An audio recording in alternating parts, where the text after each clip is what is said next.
দেখো আমরা class 11-এর vector chapter start করেছিলাম এবং ভেক্টরের থিওরি আমরা প্রায় কমপ্লিট করে দিয়েছিলাম। তারপর ভেক্টরের আমরা প্রবলেমগুলো করছিলাম এবং সেট 1-এর কিছু প্রবলেম করেছিলাম, 8 পর্যন্ত করেছিলাম। আজকে সেট 1-এর 8-এর পরের বাকি যে প্রবলেমগুলো সেগুলো আমরা সলিউশন করি। যারা আজকে চ্যানেলে নিউ এসেছো তাদের জন্য আমি ডিসক্রিপশন বক্সে লিঙ্কটা দিয়ে দিচ্ছি, তারা ওখান থেকে পুরনো ভিডিওগুলি দেখতে পারো। সেখানে ভেক্টরের থিওরি জায়গাটা ক্লিয়ার হয়ে যাবে, তারপর এই প্রবলেমের ভিডিওগুলি দেখো।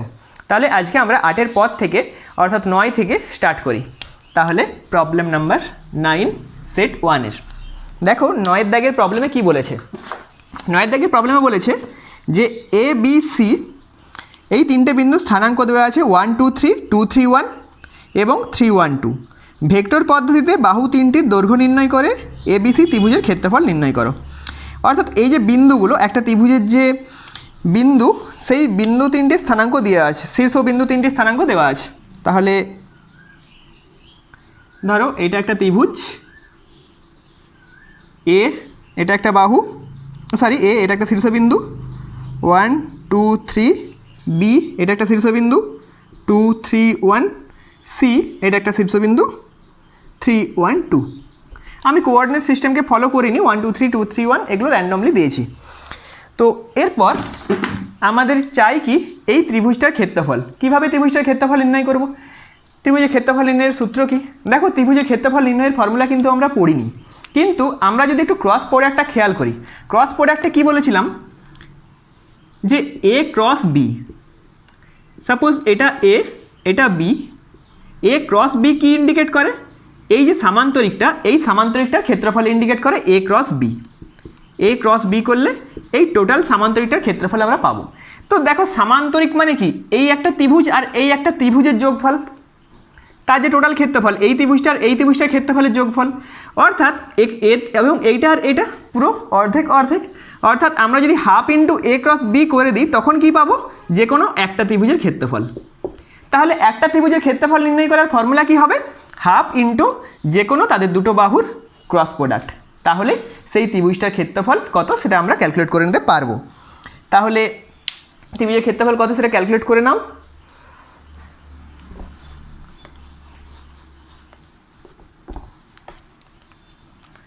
প্রথমে আমাদেরকে যে বাহুগুলি সেইগুলি দেওয়া নেই, দেওয়া আছে কি শীর্ষবিন্দুগুলি। তাহলে এই শীর্ষবিন্দুগুলি থেকে বাহুগুলির কত দৈর্ঘ্য সেটা নির্ণয় করতে হবে।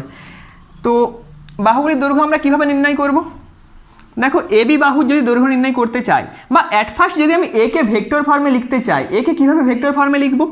এ ইকুয়ালস টু, এগুলো তো এক্স ওয়াই জেড তিনটে স্থানাঙ্ক, তাহলে এ ইকুয়ালস টু এরকম লিখতে পারি 2 i cap plus 1 i cap plus 2 j cap plus 3 k cap. B equals to কী লিখতে পারি? 2 i cap plus 3 j cap plus k cap. C vector equals to কত লিখতে পারি? 3 i cap plus j cap plus 2 k cap. এরপর আমরা কি করব? এই বাহুগুলি, যে ত্রিভুজের দুটো বাহু, সেই দুটো বাহুর দৈর্ঘ্য আমরা নির্ণয় করব। কোন দুটো বাহু? ধরো এবি বাহু আর এসি বাহু, এই দুটো বাহুর আমরা দৈর্ঘ্য নির্ণয় করছি, বা এবি বাহু আর বিসি বাহুর দৈর্ঘ্য আমরা নির্ণয় করছি। তাহলে কিভাবে নির্ণয় করব? তো দেখো এবি বাহু মানে কি হবে? Vector B minus vector A. তাহলে কত এলো? 2 1 2 i থেকে i বাদ, i থেকে i বাদ যাবে, জে থেকে জে বাদ যাবে, কে থেকে কে বাদ যাবে। তাহলে 2 i cap minus i cap that is i cap, 3 j cap minus 2 j cap that is j cap, k cap minus 3 k cap that is minus 2 k cap. এটা এবি বাহু গেল। এরপর যদি আমরা এসি বাহু নির্ণয় করি, এসি বাহু করলে কি হবে? এসি ইকুয়ালস টু কত আসবে? Vector C minus vector A. তাহলে ভেক্টর সি মানে কত? এটা। তাহলে 3 i cap minus i cap অর্থাৎ 2 i cap, j cap minus 2 j cap অর্থাৎ minus j cap, 2 k cap minus 3 k cap, তাহলে মাইনাস k ক্যাপ। তাহলে এবি বাহু আর এসি বাহু পেয়ে গেছি। এরপর আমরা দুটো বাহুর ক্রস প্রোডাক্ট ক্যালকুলেট করে নেব। তাহলে এবি ক্রস এসি যদি আমরা করি, এবি ক্রস এসি, আমরা ক্রস প্রোডাক্টের ক্ষেত্রে কি ইউজ করেছিলাম? ক্রস প্রোডাক্টের ক্ষেত্রে সেই ডিটারমিনেন্ট পদ্ধতিতে আমরা ক্রস প্রোডাক্ট কীভাবে করতে হয় শিখেছিলাম। দরকার হলে থিওরিটা আরেকবার দেখো। তাহলে এখানে আমরা ওইভাবে ক্রস প্রোডাক্টটা কত সেটা ক্যালকুলেশন করব। ক্রস প্রোডাক্ট কত আসবে? এইভাবে ডিটারমিনেন্ট করে নিয়ে i cap J cap K cap তারপর আয়ের সহগ অর্থাৎ এখানে 1, এখানে জে এর সহগ 1, এখানে কে এর সহগ -2। এসিতে কি হবে, আয়ের সহগ 2, জে এর সহগ -1, কে এর সহগ -1। এরপর আমরা এই ডিটারমিনেন্টটাকে ভাঙবো। ডিটারমিনেন্টকে ভাঙার জন্য কি করতে হয়, এইগুলোকে বলা হয় এক একটা কলাম, এইগুলোকে বলা হয় এক একটা রো। তাহলে আমরা এই রো ওয়াইজ ডিটারমিনেন্টটাকে ভাঙবো। আই ক্যাপ বরাবর ভাঙলাম, I cap J cap K cap এই বরাবর ভাঙলাম। তাহলে আই ক্যাপের সঙ্গে কি আসবে, আই ক্যাপের রোকে বাদ দেবো, আই ক্যাপের কলামকে বাদ দেবো। 1 এর সঙ্গে -1কে গুণ, -2 এর সঙ্গে -1কে গুণ। তাহলে 1 এর সঙ্গে -1কে গুণ করলে -1 মাইনাস অফ -2 -1 মানে এখানে +2 হয়ে গেছে, তাহলে -2 মাইনাস দিলাম, মাইনাস অফ +2 অর্থাৎ -2। জে ক্যাপে মাইনাস জে ক্যাপ করি, তারপর কি হয়, এর রো বাদ এর কলাম বাদ। 1 এর সঙ্গে -1 মানে -1 আর -2 এর সঙ্গে -2 অর্থাৎ -4, তার মানে -4 দ্যাট ইজ +4। তারপর কে ক্যাপের সঙ্গে কত আসবে, এর রো বাদ এর কলাম বাদ। তাহলে 1 এর সঙ্গে -1 অর্থাৎ -1, 2 এর সঙ্গে 1 অর্থাৎ -2। তার মানে কত এলো, -3 I cap -3 J cap -3 K cap. এরপর আমরা এর যে মডটা, সেই মডটা কত হচ্ছে সেটা ক্যালকুলেশন করে নেব। মড কত আসবে, mod of A B cross AC, mod করে নিলে কি আসবে, √3 স্কোয়ার মানে 3 square plus 3 square plus 3 square that is 3√3। এটা হচ্ছে এ বি ক্রস এসি। তো আমরা কি দেখলাম যে ত্রিভুজের ক্ষেত্রফলের সূত্র কি, সেটাকে যদি ডেল্টা দিয়ে লিখি, যে দুটো বাহুর ক্রস প্রোডাক্টের অর্ধেক, অর্থাৎ একে যদি আমরা হাফ দিয়ে একটা মাল্টিপ্লাই করে দিই, তাহলে কি পেয়ে যাব আমরা, ওই ত্রিভুজের দুটো বাহুর ত্রিভুজের যে টোটাল ক্ষেত্রফল সেটা। তাহলে half into 3√3 unit, square unit. এত স্কোয়ার ইউনিট হলো ত্রিভুজটার ক্ষেত্রফল। এটাকে যদি ডেল্টা দিয়ে লেখা হয়, ডেল্টা ইকুয়ালস টু কত, 3√3 ডিভাইডেড বাই 2। এটা হলো এই ত্রিভুজটার ক্ষেত্রফল। তাহলে এইভাবে আমরা ত্রিভুজের ক্ষেত্রফল নির্ণয় করতে পারবো। নেক্সট 10 এর দাগের প্রবলেম দেখো। 10 এর দাগের প্রবলেমে কি বলেছে,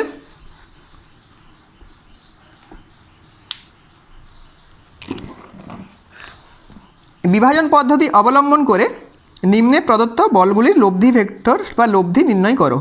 একটা দেওয়া আছে উত্তর পূর্ব বরাবর 100√2, উত্তর পশ্চিম বরাবর 980√2। তাহলে কি ডেটাগুলো দেওয়া আছে দেখো, কি দেওয়া আছে।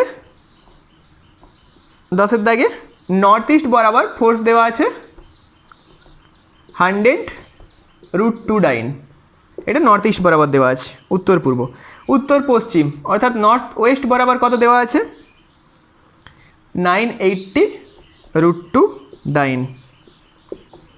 দক্ষিণ সাউথ বরাবর কত দেওয়া আছে, 1960 ডাইন। এরপর কি বলেছে, বিভাজন পদ্ধতি অবলম্বন করে নিম্নে প্রদত্ত বলগুলির লব্ধি নির্ণয় করো। তাহলে আমরা বিভাজন পদ্ধতি অ্যাপ্লাই করব। তার আগে আমরা এটাকে কোঅর্ডিনেট সিস্টেমে লিখে দিই, যেটা আমরা করি ইস্ট ওয়েস্ট নর্থ সাউথ, এই যে অ্যাক্সিস সিস্টেম, এই অ্যাক্সিস সিস্টেমে লিখি। অ্যাক্সিস সিস্টেমে লিখলে কি আসবে,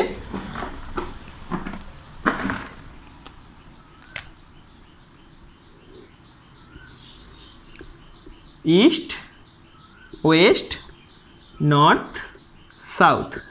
প্রথমে কোথায় আছে, নর্থ ইস্ট বরাবর, দ্যাট ইজ এই ডাইরেকশনে 100√2 ডাইন। তারপরে কোন বরাবর আছে, নর্থ ওয়েস্ট বরাবর, মানে এই ডাইরেকশনে কত আছে, 980√2 ডাইন। আর সাউথ বরাবর আছে 1960 ডাইন। তাহলে এখানে এই অ্যাঙ্গেলটা কত, 45 ডিগ্রি। তোমাকে বিভাজন পদ্ধতি অবলম্বন করতে হবে, তাহলে এই বলগুলোকে বিভাজন করতে হবে।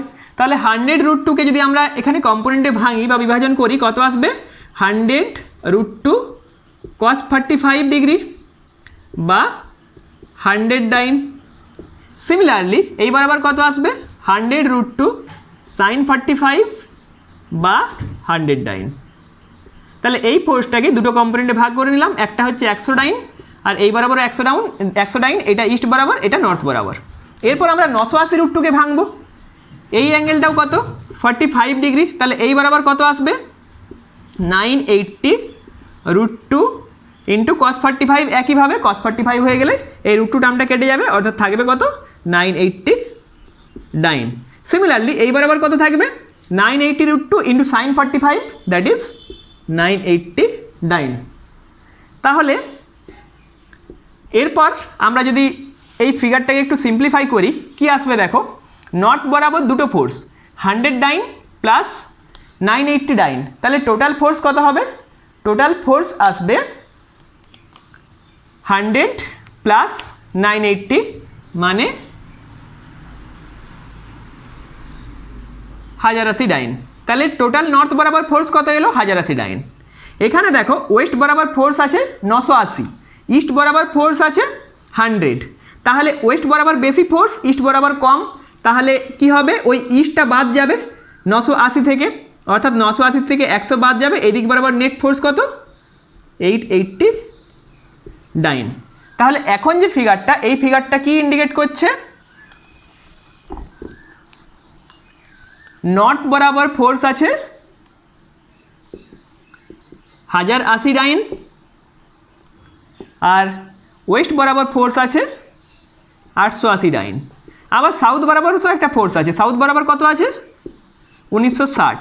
তাহলে দেখো নর্থ বরাবর কম, সাউথ বরাবর বেশি, তাহলে সাউথ থেকে নর্থটাকে বাদ দেবো, অর্থাৎ সাউথ বরাবর নেট ফোর্স কত থাকবে, সাউথ বরাবর এই 1960 মাইনাস 1080, দিস ইজ এই বরাবর নেট ফোর্স 880 ডাইন। অর্থাৎ এইবার আমরা ফাইনাল ফিগারটা বলতে পারি কি, যে এখন আমরা বিভাজন পদ্ধতি অবলম্বন করে ভেঙে নেওয়ার পরে জাস্ট দুটো ফোর্স আছে, একটা ওয়েস্ট বরাবর সেটা কত 880 ডাইন, আরেকটা সাউথ বরাবর সেটা কত 880 ডাইন, আর অন্য কোনো দিক বরাবর কোনো ফোর্স নেই, ইস্টেও কোনো ফোর্স নেই, নর্থেও কোনো ফোর্স নেই।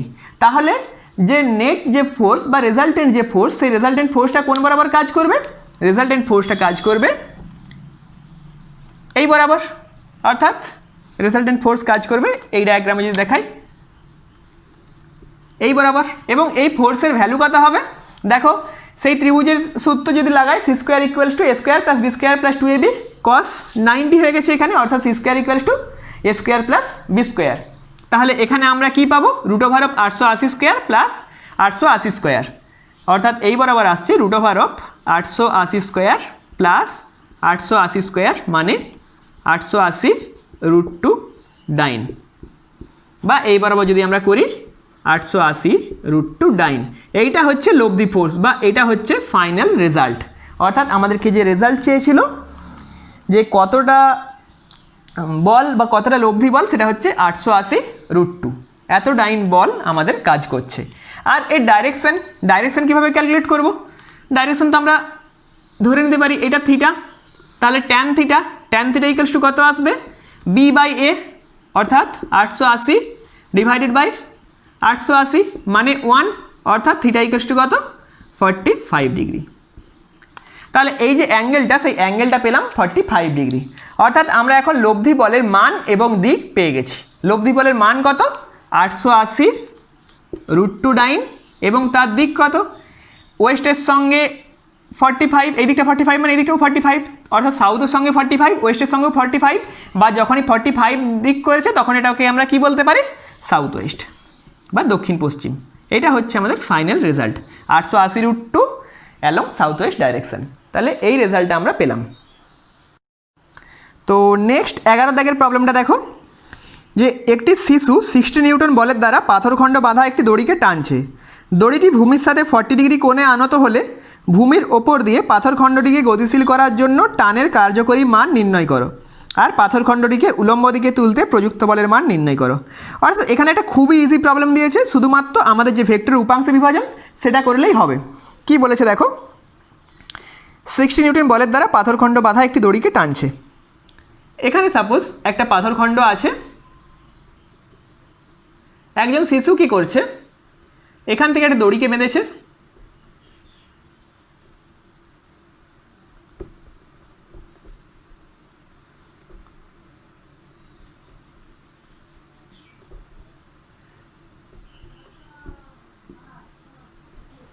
তো এই শিশুটা কি করছে, একে টানছে, এই দড়িটি দ্বারা টানছে।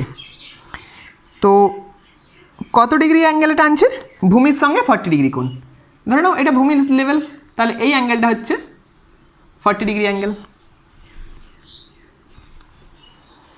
তাহলে ভূমির ওপর দিয়ে পাথরখণ্ডটিকে গতিশীল করার জন্য টানের কার্যকরী মান, এইটা সাপোজ টান টি ইকুয়ালস টু 60 নিউটন। তাহলে এই বরাবর কত উপাংশ কাজ করবে?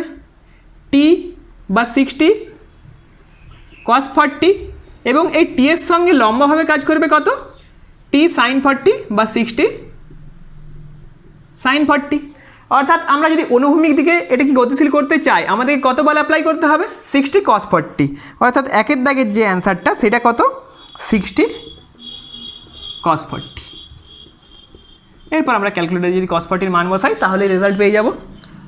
সেকেন্ড যে কোশ্চেনটা, উলম্ব দিকে তুলতে প্রযুক্ত বল। উলম্ব দিকে তুলতে মানে এই 60 sin 40, 60 sin 40। তাহলে এখানেও যদি আমরা sin 40কে ক্যালকুলেটরে বসাই তাহলে আমরা রেজাল্ট পেয়ে যাব। একদম সিম্পলি প্রবলেম, জাস্ট ভেক্টরকে বিভাজন করলেই হবে। নেক্সট যে 12 দাগের প্রবলেমটা, সেটা কি বলেছে দেখো, যে এ ভেক্টর একটা ভেক্টর দেওয়া আছে এবং বি একটা ভেক্টর দেওয়া আছে, ভেক্টর দুটির লম্ব দিকে একক ভেক্টর নির্ণয় করো। এ ভেক্টর কত দেওয়া আছে? এ ভেক্টর দেওয়া আছে 2i cap plus 2j cap plus 2k cap. B vector equals to দেওয়া আছে i cap minus j cap plus 2k cap. বলেছে যে ভেক্টর দুটির লম্ব দিকে একক ভেক্টর নির্ণয় করো। কিভাবে করবে দেখো, এর কি ফর্মুলা? আমরা ক্রস প্রোডাক্টের ফর্মুলা কি জানি? a cross b equals two ab sine theta n cap. এইটা আমরা ক্রস প্রোডাক্টে করে এসেছি যে a cross b equals two ab sine theta into n cap. এখন এর যদি আমরা মড নিই, mod of a cross b করি, তাহলে কি করব? মড নেওয়া মানে ডাইরেকশনটা না নেওয়া, শুধুমাত্র মানটা নেওয়া, অর্থাৎ কত? Just ab sine theta. এইটা ধরো 1 নম্বর ইকুয়েশন, এটা ধরো 2 নম্বর ইকুয়েশন। যদি এরপর 1/2 করি তাহলে কি আসবে? a cross b divided by mod of a cross b equals to কত? n cap. আর n ক্যাপ আমরা কি পড়েছিলাম? n ক্যাপটা কি পড়েছিলাম ক্রস প্রোডাক্টে? ধরো এইটা যদি a হয়, এইটা যদি b হয়, তাহলে n ক্যাপ ছিল এদের উপর লম্ব, এই প্লেনের উপর লম্বভাবে n ক্যাপ কাজ করতো। এইটা একটা প্লেন, a ক্রস b দিয়ে একটা প্লেন হয়েছে, তো n ক্যাপটা হচ্ছে a এর উপরে লম্ব, b এর উপরে লম্ব, অর্থাৎ পুরো প্লেনটার উপরে লম্ব। তার মানে আমরা যদি এখানে n ক্যাপটা বের করে নিই তাহলে আমরা দুটি ভেক্টরের একক দিকে যে লম্ব ভেক্টর বের করতে বলেছে, ভেক্টর দুটির লম্ব দিকে যে একক ভেক্টর বের করতে বলেছে সেটা পেয়ে যাব। তাহলে আমরা করব কি? a cross b divided by mod of a cross b। তাহলে এখান থেকে a ক্রস b ক্যালকুলেশন করো, দেখো কত আসে? a ক্রস b সেই একইভাবে i j k 2 2 2 1 -1 2। তাহলে একটু আগেই তো আমরা ভাঙলাম, তাহলে ইজিলি বুঝতে পারবে। i ক্যাপ ইন্টু কি আসবে? i cap into 4 minus of -2 মানে +2 minus j cap into j ক্যাপের রো বাদ, j ক্যাপের কলাম বাদ, 2 × 2 4 minus 2 × 1 that is -2 plus k cap into k ক্যাপের রো বাদ, k ক্যাপের কলাম বাদ, অর্থাৎ 2 × -1 মানে -2 দ্যাট ইজ -4। তাহলে 6i cap minus 2j cap আর -4k ক্যাপ। এটা হচ্ছে a ক্রস b। তাহলে mod of a cross b কত পাবো? √6a square plus 2 square plus 4 square. তাহলে 6 6 36 আর 4 40 আর 16 56 ইউনিট। তো a ক্রস b পেয়ে গেছি, mod of a cross b পেয়ে গেছি। তাহলে n ক্যাপ কত পেয়ে যাব? n ক্যাপ ইকুয়ালস টু কত? 6i ক্যাপ, যেটা a ক্রস b পেলাম সেটা বসিয়ে দিচ্ছি a ক্রস b এর জায়গায়। 6i cap minus 2j cap minus 4k cap divided by mod of a cross b মানে জাস্ট রুট, এটা রুটটা হতো, এখানে রুটটা ছিল √56। এইটা হচ্ছে ভেক্টর দুটি লম্ব দিকে একক ভেক্টর। দেখো অ্যান্সার মিলেছে নাকি একদম। 6i³ - 2j³ - 4k³ divided by √56, এটাই অ্যান্সার আছে। তাহলে 12 দাগের অ্যান্সার হয়েছে। করি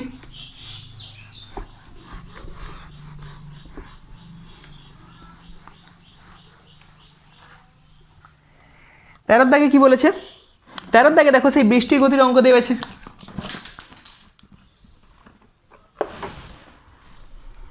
উলম্বভাবে বৃষ্টি পড়ছে, বৃষ্টির বেগ দেওয়া আছে, বৃষ্টির বেগটা দেওয়া আছে, ধরে নিচ্ছি বৃষ্টির বেগ v = 2√3 এবং এটা উলম্বভাবে পড়ছে 2√3 মিটার/সেকেন্ড।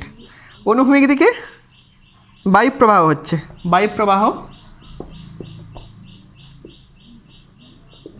অনুভূমিক দিকে হচ্ছে, এটা ইউ ধরে নাও, ইউ = কত? 2 মিটার/সেকেন্ড। তাহলে বৃষ্টি কোন দিক থেকে পড়ছে বলে মনে হবে? সেই একই রকম, এখানে জাস্ট বায়ু প্রবাহ হচ্ছে, ব্যক্তির বদলে এখানে বায়ু প্রবাহ হচ্ছে। সেই ডায়াগ্রামটা মনে করো বা থিওরি ভিডিওগুলি আরেকবার দেখে নাও। এইটা ছিল ব্যক্তি, এটা ছিল বৃষ্টি। তাহলে বৃষ্টি উলম্ব দিক থেকে পড়ছে, এই বরাবর বৃষ্টি পড়ছে ভি বেগে, বায়ু প্রবাহ হচ্ছে অনুভূমিক দিকে এই বেগে ইউ বেগে। তাহলে আমরা যদি বায়ু প্রবাহের সাপেক্ষে বৃষ্টির বেগকে নির্ণয় করি, বৃষ্টির আপেক্ষিক বেগ, বৃষ্টির আপেক্ষিক বেগ কার সাপেক্ষে? বায়ু প্রবাহের সাপেক্ষে। সেটা কি হবে? কার বের করছি? বৃষ্টির। তাহলে বৃষ্টি থেকে কাকে বাদ দেবো? বায়ু প্রবাহকে, -u, অর্থাৎ v - u। তাহলে ইউ যদি এই বরাবর হয়, এই বরাবর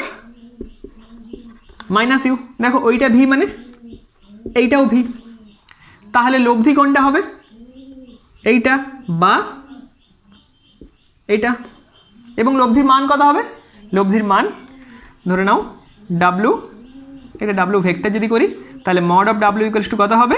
√v² + u², তার মানে √2√3 তার স্কোয়ার প্লাস 2² অর্থাৎ 2 × 4 3 12 প্লাস 2 × 4 মানে 16 মানে 4 মিটার/সেকেন্ড। দেখো অ্যান্সার এসেছে নাকি?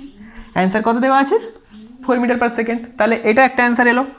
সেকেন্ড যে অ্যান্সারটা চেয়েছে যে কত ডিগ্রি অ্যাঙ্গেলে বা কত কোণে বৃষ্টি পড়ছে বলে মনে হবে, তাহলে সেইটা বের করো। ধরে নাও উলম্বের সঙ্গে থিটা কোণ করেছে, এইটা থিটা, এটা থিটা মানে এটাও থিটা, অর্থাৎ tan θ = কত হবে? u/v, u/v, u = কত? 2, tan θ v = 2√3 অর্থাৎ 1/√3, 1/√3 মানে tan 30 ডিগ্রি। তাহলে θ = কত? 30 ডিগ্রি। অর্থাৎ যে রেজাল্টটা এলো সেটা হচ্ছে কি, যে বৃষ্টিকে মনে হবে 4 মিটার/সেকেন্ড বেগে পড়ছে এবং সেটা উলম্বের সঙ্গে 30 ডিগ্রি কোণে পড়ছে। এটা হলো আমাদের ফাইনাল রেজাল্ট। ঠিক আছে, নেক্সট 14 দাগের প্রবলেমটা দেখো। 14 দাগে কি বলেছে? এক স্থির জলে এক ব্যক্তি 4 কিলোমিটার/আওয়ার বেগে সাঁতার কাটতে পারে। স্রোতের বেগ 2 কিলোমিটার/আওয়ার হলে ওই ব্যক্তি তীরের সঙ্গে কত কোণে আনত হয়ে সাঁতার কাটতে পারবে? তাহলে এটা কিভাবে ক্যালকুলেশন করব আমরা? এইটা সেই নদীতে যে নৌকার গতি আমরা পড়েছিলাম সেই জায়গার থিওরিটা একবার দেখে নেবে, তাহলে ব্যাপারটা ক্লিয়ার হয়ে যাবে। আমি এখানে জাস্ট প্রবলেমটা বুঝিয়ে দিচ্ছি। দেখো এখানে কী কী দেওয়া আছে, স্রোতের বেগ কত দেওয়া আছে আর ব্যক্তির বেগ কত দেওয়া আছে। স্রোতের বেগকে আমরা ইউ ধরেছিলাম, স্রোতের বেগ = দেওয়া আছে 2 কিলোমিটার/আওয়ার। ব্যক্তির বেগ দেওয়া আছে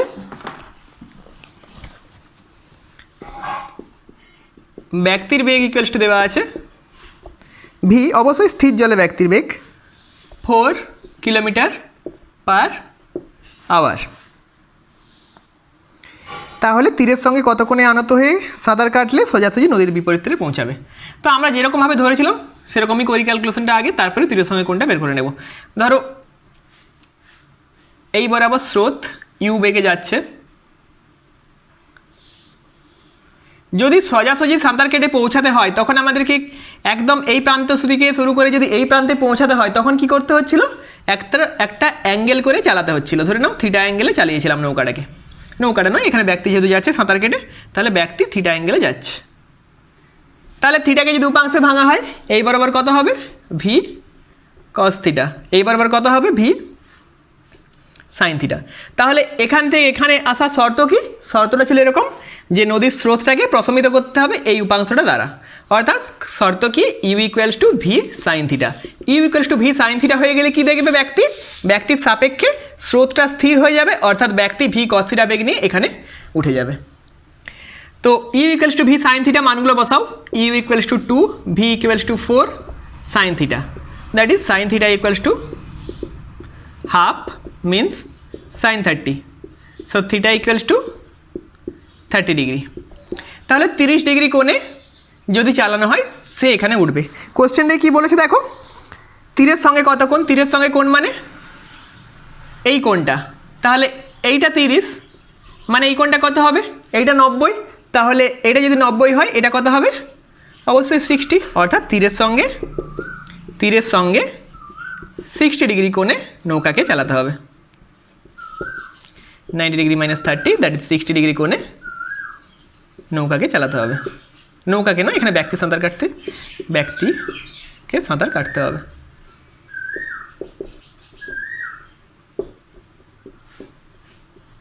ঠিক আছে, একদম ইজি প্রবলেম। নেক্সট 15 দাগের প্রবলেম।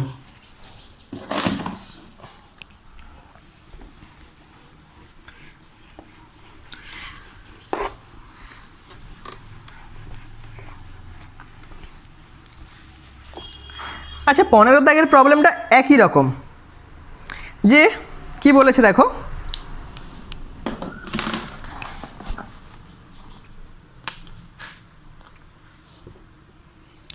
পনেরোর দাগে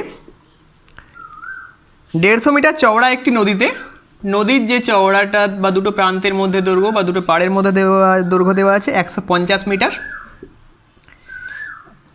তাহলে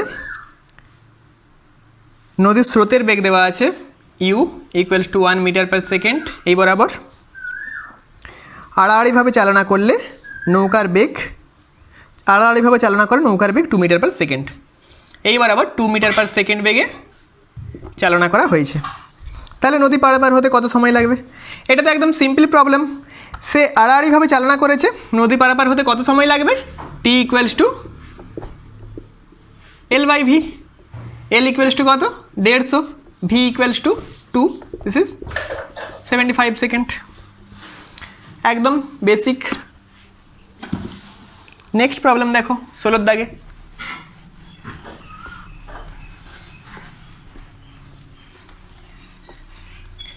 নেক্সট 16 দাগের প্রবলেম দেখো। 16 দাগে কি বলা আছে? একটি জাহাজ প্রতি ঘন্টায় 40 কিলোমিটার বেগে পশ্চিম দিকে চলছে। তাহলে অ্যাক্সিস সিস্টেমটাকে ড্র করে নাও, east, west, north, south. At first কি বলেছে? একটি জাহাজ 40 কিলোমিটার পার আওয়ার বেগে পশ্চিম দিকে যাচ্ছে। তাহলে এই বরাবর তার ভেলোসিটি হচ্ছে 40 কিমি পার আওয়ার। অপর একটি জাহাজ 30 কিলোমিটার পার আওয়ার বেগে দক্ষিণ দিকে চলছে, এই বরাবর। তো এইটাকে ধরে নাও ওয়ান জাহাজ বা এ জাহাজ, এর ভেলোসিটিকে ধরে নাও VA। এইটা ধরে নাও বি জাহাজ, এর ভেলোসিটিকে ধরে নাও VB। তাহলে প্রথম জাহাজের সাপেক্ষে দ্বিতীয় জাহাজের আপেক্ষিক বেগ। কার আপেক্ষিক বেগ বের করতে বলেছে? দ্বিতীয় জাহাজের, অর্থাৎ VBর আপেক্ষিক বেগ বের করতে বলেছে। কার সাপেক্ষে? VA সাপেক্ষে, অর্থাৎ VBA। V velocity of B with respect to A, এটা কত? VB minus VA। তাহলে VB এই বরাবর, VA এই বরাবর, তাহলে মাইনাস VA কোন বরাবর? এই বরাবর মাইনাস VA। সেটা কত? -40। অর্থাৎ লব্ধিটা কোন বরাবর কাজ করবে? লব্ধি কাজ করবে সাউথ ইস্ট বা দক্ষিণ পূর্ব বরাবর। তো কত লব্ধির মান কত হবে?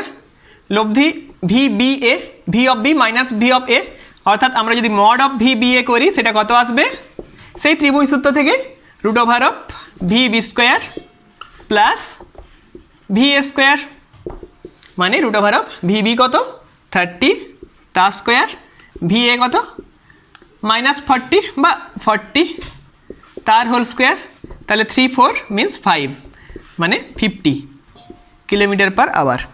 এটা হচ্ছে লব্ধি বেগের মান বা আপেক্ষিক বেগের মান, লব্ধি নয় আপেক্ষিক বেগের মান। কার আপেক্ষিক বেগ?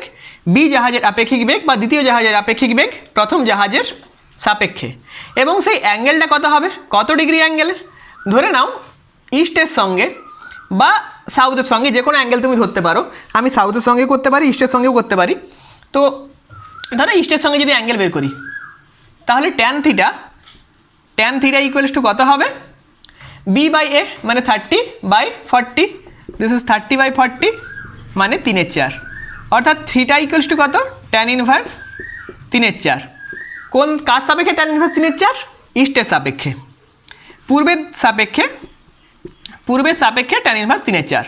যদি দক্ষিণের সাপেক্ষে বের করতাম, ধরো থিটা রেস্ট ধরতাম, তখন কী হতো, ট্যান ইনভার্স 4/3, অর্থাৎ দক্ষিণের সাপেক্ষে ট্যান ইনভার্স 4/3। তাহলে তুমি অ্যাঙ্গেলটা যার সাপেক্ষে ইচ্ছা নিতে পারো, ইস্টের সাপেক্ষেও লিখতে পারো বা সাউথের সাপেক্ষেও লিখতে পারো। ঠিক আছে, নেক্সট 17 দাগের প্রবলেমটা দেখো। একটি মিনারের চূড়া থেকে 2 সেকেন্ড সময়ের ব্যবধানে দুটি কণা ফেলা হলো। কণা দুটির পতনকালে এদের আপেক্ষিক বেগ এবং আপেক্ষিক ত্বরণ নির্ণয় করো। একটি মিনারের চূড়া থেকে, এখান থেকে দুটি কণাকে ফেলা হলো এবং সেগুলো কি 2 সেকেন্ডের ব্যবধানে।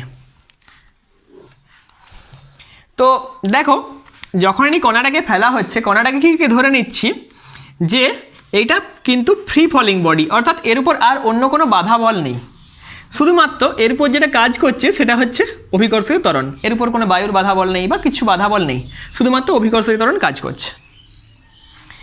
তাহলে এই বরাবর তাদের ত্বরণ হচ্ছে জি। তো ধরো যে প্রথম বস্তুটা, সেই বস্তুটি কি হয়েছে, কোনো এক সময়ে এখানে গেছে, কোনো এক সময় এখানে গেছে। তো দ্বিতীয় বস্তুটাকে কি হয়েছে, তার 2 সেকেন্ড পরে ফেলা হয়েছে, অর্থাৎ সে ধরো এখানে আছে। এই যে মধ্যেখানের গ্যাপটা, টাইম ডিফারেন্সটা, সেটা হচ্ছে 2 সেকেন্ড। তো দ্বিতীয় বস্তুটা ধরো টি সেকেন্ড এসছে, দ্বিতীয় বস্তুটা টি সেকেন্ড এসেছে মানে দ্বিতীয় বস্তুর বেগ এই জায়গায় কত, প্রাথমিক বেগ 0, ফর্মুলা কি, v equals to u plus gt. তাহলে দ্বিতীয় বস্তুর বেগ টি সময়ে কত, দ্বিতীয় বস্তুর বেগ v2 টি সময়ে কত হবে, u0 0 প্লাস জি ইন্টু টি, অর্থাৎ জিটি। ওই সময়ে প্রথম বস্তুর বেগ কত হবে,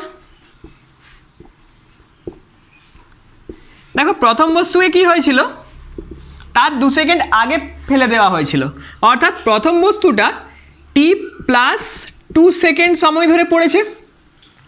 দ্বিতীয় বস্তু যদি টি সেকেন্ড সময় ধরে পড়ে, প্রথম বস্তুকে তো তার 2 সেকেন্ড আগে ফেলা হয়েছিল, তার মানে এ নিশ্চয়ই আরও 2 সেকেন্ড পথ বেশি যাবে, আরও 2 সেকেন্ড সময় যে পথ অতিক্রম করার কথা সেই পথটা বেশি যাবে বা তার ভেলোসিটিও একটু বেশি হবে। তাহলে তার কত হবে, প্রথম বস্তুর বেগ v1 জি টি প্লাস 2, এরপর এগুলো সেমি পার সেকেন্ডে ধরো। কি বলেছে যে এদের আপেক্ষিক বেগ কত হবে, তাহলে আপেক্ষিক বেগ করে নাও। সাপোজ v1 2 যদি করি, মানে 1 নম্বরের আপেক্ষিক বেগ 2 নম্বরের সাপেক্ষে কত হবে, v1 মাইনাস v2 বা জি টি প্লাস 2 মাইনাস জিটি বা 2g সেমি পার সেকেন্ড। এটা হচ্ছে আপেক্ষিক বেগ। যদি আপেক্ষিক ত্বরণ হিসাব করি, দুজনেই জি ত্বরণ নিয়ে পড়ছে, প্রথম বস্তুও জি ত্বরণ নিয়ে পড়ছে, দ্বিতীয় বস্তু জি ত্বরণ নিয়ে পড়ছে, তাহলে আপেক্ষিক ত্বরণ কত হবে, আপেক্ষিক ত্বরণ হবে জি মাইনাস জি, দ্যাট ইজ 0। তাহলে এখানে আজকে আমরা 17 দাগের প্রবলেম পর্যন্ত করলাম। নেক্সট দিন আরও কিছু প্রবলেম করব। যারা আজকে চ্যানেলে নিউ এসছো, চ্যানেলটি সাবস্ক্রাইব করে রাখো, অন্য চ্যাপ্টারের থিওরিগুলো এরপর শুরু করা হবে, আর ভেক্টরের প্রবলেমও আরও কিছু করা হবে। Thank you.